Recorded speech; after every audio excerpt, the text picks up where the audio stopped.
This special JCN tribute to the life and legacy of the late Philip Galanis is brought to you by the following sponsors: the FML Group of Companies, Patmore Investments, LaRoda Francis and Company, Ecovis Bahamas, Ernst & Young, the Bahamas Institute of Chartered Accountants, MRL Holdings Limited, Bay Court Chambers, Bahamas Foot and Ankle Specialists, Fraser and Associates, Genesis Dental Center, K.E. Ferguson & Co., Esso East Street and Soldier Roads, B. Ingram & Co. Chartered Accountants and Consultants, TriStar Insurance Agents and Brokers, and Alton and Associates.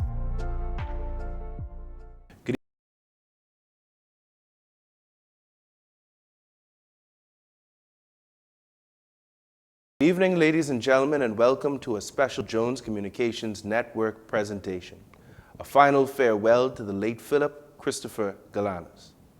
Over a fortnight ago, many in our nation were devastated to hear of the passing of a loving father and friend, respected accountant, and former parliamentarian and statesman. A former representative of the Engliston constituency, he laid in state in the House of Assembly this past week, where many, including political colleagues, paid tribute to his legacy and demeanor as an ally and rival politically, respectively. In both cases, what is abundantly clear is Phil was appreciated across the political divide and widely respected for his dedication to progressive ideals and social justice. Her Excellency, the Governor General, Dame Cynthia Pratt, remarked that many of us are more successful, and indeed our nation is more successful for Philip's contributions. Throughout our program, we wish to present speakers who will pay tribute and accounts to and of our dear friend Phil Galanis. Many speaking to the measure of the man both personally and professionally. We will now hear from Mr. Alvin Rees, a lifelong friend of Mr. Galanis. Very pleasant good morning. It's indeed a pleasure for me to pay tribute to my lifelong friend, brother, confidant, Mr. Philip Galanis. Phil and I goes back about 62 years ago.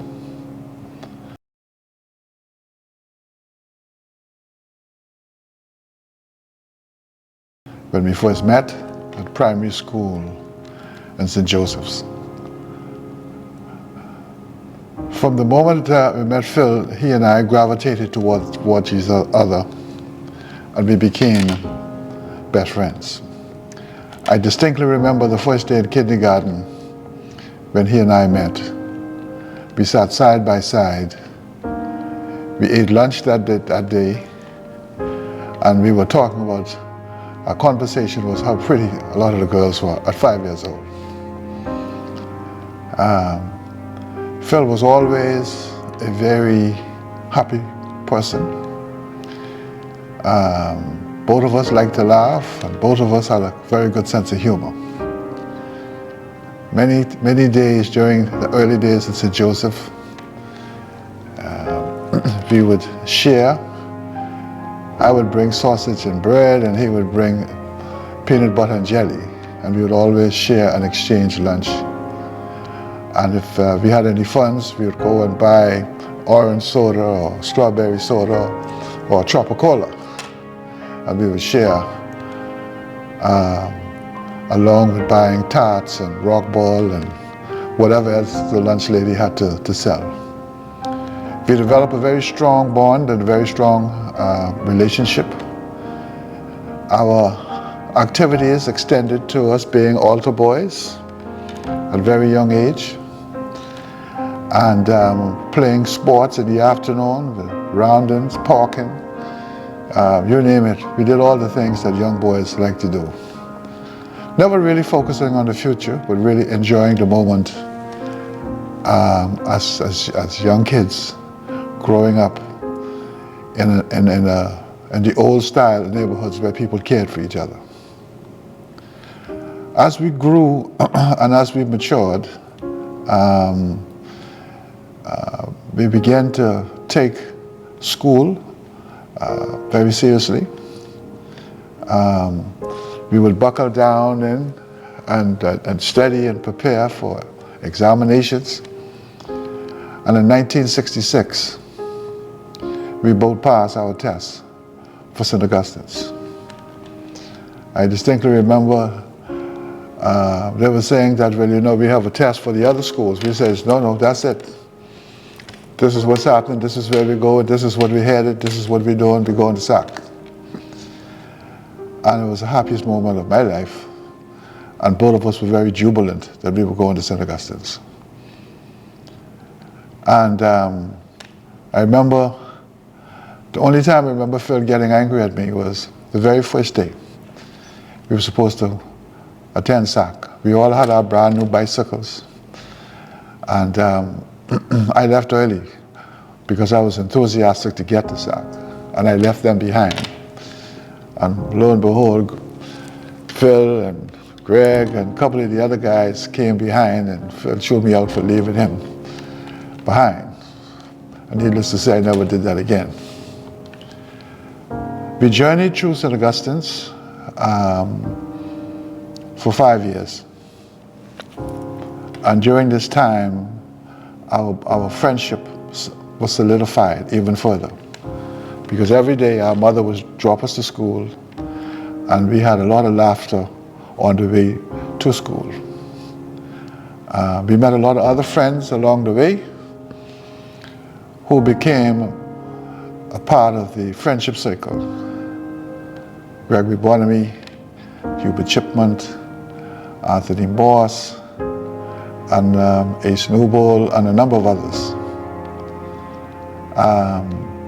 And I remember the first year when we went to SAC, Phil had an accident. He fell off a horse during the Camp Arawak, we called it at the time. He broke a leg, 2 of his arms. And I assisted him in carrying his books and his bag to nurse him back to health until he was able to walk again. I'll never forget that time. It was a very special time at St. Augustine's. The years continued, and we reached the end of our journey at St. Augustine's, and we decided to move, and we went into different directions. Phil went to Minnesota, and I went to Oklahoma. And we were separated for a time, and we came back home, and I distinctly remember 1973 during independence celebrations. We came and we were jubilant. We didn't really understand the significance of what had happened. We knew that was a time of joy, where we pulled down the Union Jack and we hoisted the Bahamian flag. Phil was so happy. Rupert and the Rolling Coins was playing the songs, free at last, and Phil was on the floor crawling and laughing and rolling. I'll never forget that. It was a happy time. This is where Phil began to take politics very seriously and start focusing on the future. He studied political science and philosophy. I moved on into biology, chemistry. And Phil really became focused on politics, and he became very serious about politics and the direction of our country.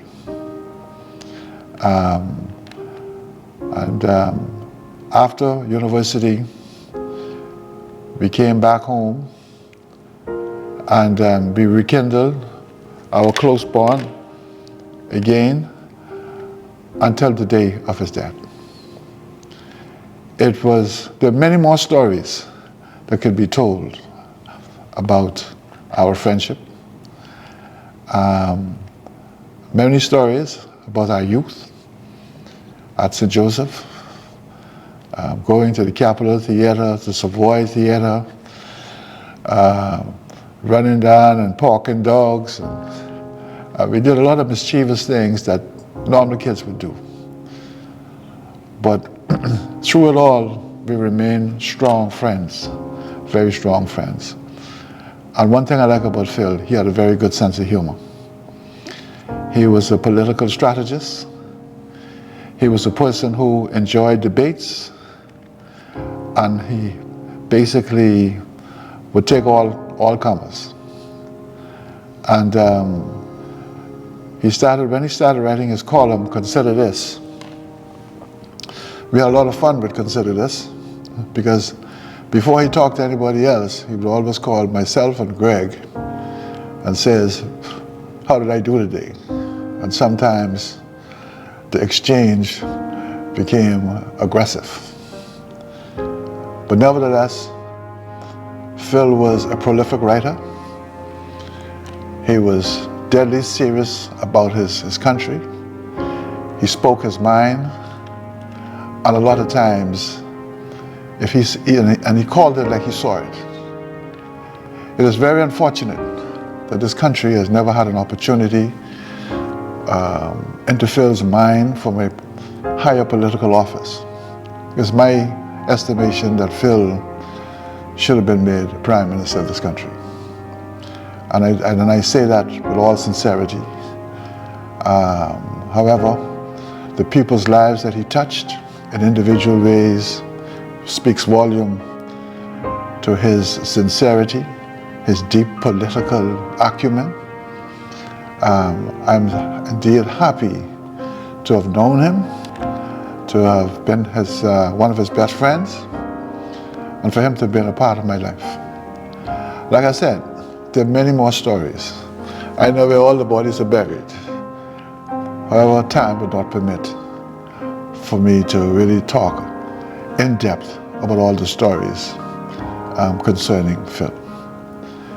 But he's gone on now, and he's gone on to another place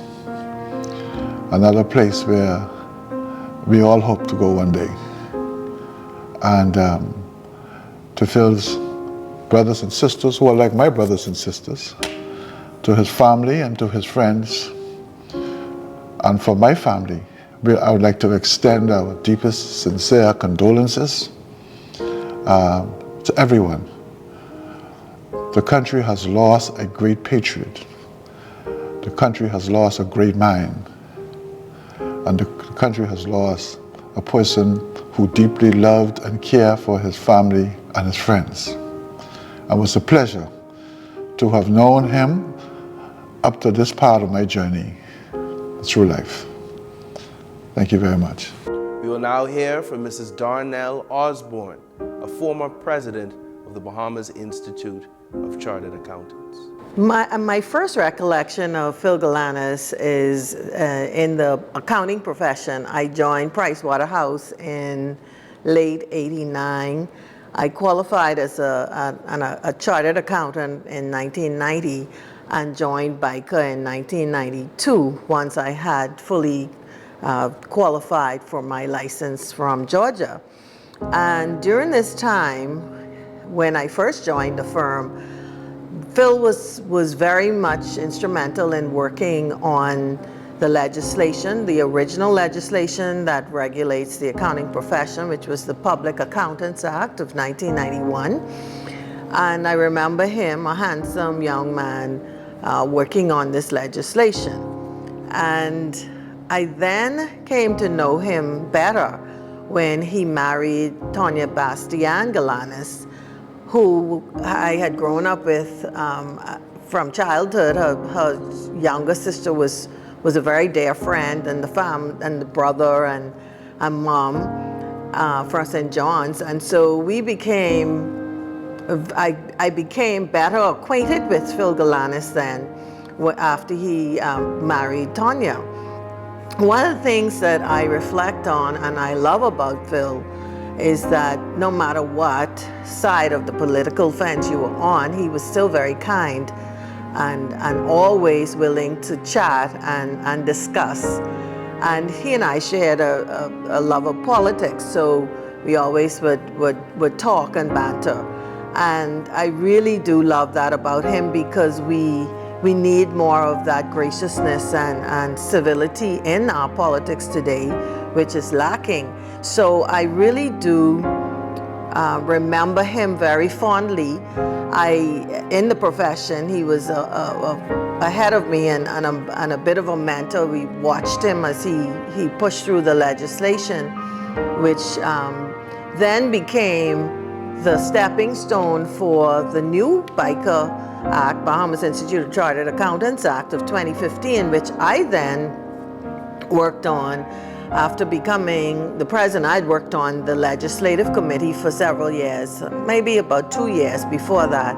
And Phil then, when I became the president, we were at a crossing point in the institute where we were suspended from the international body, the International Federation of Accountants, and I then was tasked with trying to push through this legislation which would modernize the accounting profession in the Bahamas. And one of the first names that came to mind for me was to invite Philip Galanis on the Legislative Reform Committee, because I knew I didn't have much time to deal with it, and because my tenure was only originally 2 years. And so the best way to get this thing pushed through was to invite those who had previously worked and were very intimately knowledgeable about the original legislation to come on the committee with me. And hence I asked Philip Galanis. And this was a big ask, because if anyone is familiar with the accounting profession, and also the task of creating and drafting and reviewing legislation, it was a big ask. But Phil did not hesitate. He said, sure. And he really spent a lot of time helping me with, and helping the Legislative Reform Committee with this new legislation. He worked very hard alongside Philip Stubbs, who's another former EY partner, Jeffrey Benaby, who's now deceased, Cecile Green, Chandris Ferguson. We had Kevin Cambridge and myself, and Lisa Gibson Woodside. And we spent many hours seen and unseen, because there were many weekends we had to work along with the AG's office to get the legislation pushed through so that we could lift the suspension of the Institute back in 2015. And so he and I had the opportunity to work very closely, and we shared a lot of laughs, a lot of challenges, because I also knew in choosing Phil or inviting him on the legislation committee, if it was anyone who would be able to help us with the politicians, it would be Phil. So at the time, his party was in power, and I had to have several meetings with a few of the ministers and the Prime Minister to ensure and encourage them in passing the legislation very quickly so that we could lift our suspension. And so I remember him fondly. It's a tremendous loss to the profession. He spent many hours dedicated to the profession, and I extend sincere condolences to his wife, Tonya Bastian Galanis, his daughter Zoe, Isaac and David, and I will miss him dearly. But he's run his course, and he's made his mark. And I would say, in the words of Miles Monroe, that he's died empty. He's given a lot. He's given all to national development through not just the House of Assembly and the Senate, but also in the accounting profession. And for that, we're grateful. We will now hear from Ms. Cheryl Moxie, an executive of the Bahamas Institute of Chartered Accountants. I'm Cheryl Moxie, the Executive Director of the Bahamas Institute of Chartered Accountants, better known as BICA. I've been in that position since early this year in February, and I'm very pleased but saddened to have to provide this tribute to the life and legacy of Mr. Philip Galanis on behalf of our President, Bertano Albury, the Executive, and council and members of the Bahamas Institute of Chartered Accountants. We send condolences to the family, friends, business colleagues, and all those who loved Mr. Galanis. I became acquainted with Mr. Galanis back in 1988, or just earlier than that.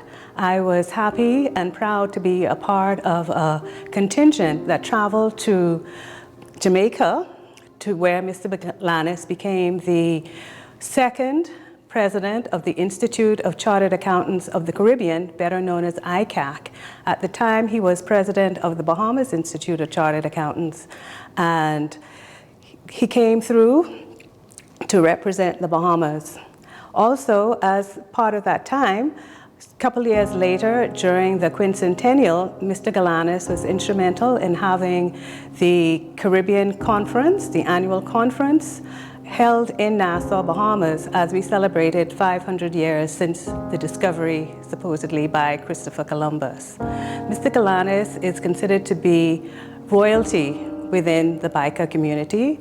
He is an elder statesman of the profession, and we are very pleased and proud of the work that he has done to contribute to the building up of the accountancy profession here within the Bahamas and, of course, worldwide. Mr. Galanis served in various committees and still advised and consulted presidents who came after him. He, in fact, was the 6th president of the Bahamas Institute of Chartered Accountants. And his main contribution that he's particularly remembered for is that he was the one who helped to pass the Public Accountants Act, which came into being in 1992. Mr. Galanis also was helpful and consulted when we created the Bahamas Institute of Chartered Accountants Act in 2015. So we are very, very pleased of his contribution. And in my last encounter with Mr. Galanis was during the annual general meeting of BICA, where he had served as scrutineer for our annual general meetings for quite a number of years. So his contribution in that regard will definitely be missed. But during my encounter with him in those last moments that he and I shared, he said to me that he was very pleased that I had become the executive director of BICA, because having been a long-standing BICA member and a member of past council, I understand what the goals and the aspirations and how we would like BICA to run. And so he said to me that I know how it should be done, and so he's very pleased about that. So once again, I offer heartfelt condolences to the family, friends, colleagues of Mr. Philip Galanis on behalf of our president, Brittano Albury, the executive, and members of the Bahamas Institute of Chartered Accountants. We will now hear from Mr. Brendan Folks. God brother, Philip Galanis, a dear friend of mine from childhood. I think we need to go back just a little bit. To know a man is to know where he came from. I had the great fortune of living with the Galanises over the years. Philip is a year, 9 months to be precise, 9 months older than I. Philip was born in August, a year before me, and his parents, Zoe and Clifford Galanis, when I was born, they stood as my godparents. When Philip was born, my father and my mother stood for Philip godparents. And so we have a kinship that spans all of our childhood life, basically. So he was in August. I don't know how they did this. There was no TVs back in the 50s and 60s, I guess. And so literally 9 months later, 9 months right to almost to the letter, because I think Philip was born on the 23rd or 22nd or thereabouts. Yeah, I think, yeah. And I was born on May the 18th. So that it was exactly 9 months that separated us. Another anecdotal one was that they were 9 as a family, and so were we. We were 9 as a family. But to know a man from whence he came. The Galanis' home was so family and loving. I remember Godfather Cliff. He would come home, he used to be at the Nassau Beach Hotel, where I eventually ended up working some years later.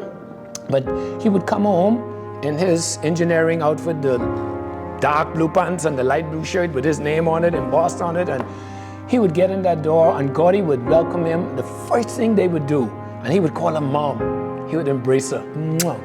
Good afternoon, Mom. And the entire experience living with them was so caring that I don't even think they even had an argument from my memory as a child. I don't even think there was even an argument, a fight, a fuss in that home. Such great memories growing up as a child. There was such, and you could see where Philip got it from. He got it right from being in that environment of love and family. He was, to his fault, he was very, very caring. I don't think there was anything that you can go to Philip to and for that he didn't make. If he didn't make it happen, he was able to figure out how to connect it to make it happen. And thirdly, he could figure out how to do something about that request. He was just that amiable of a guy. He was a year ahead of me at SAC.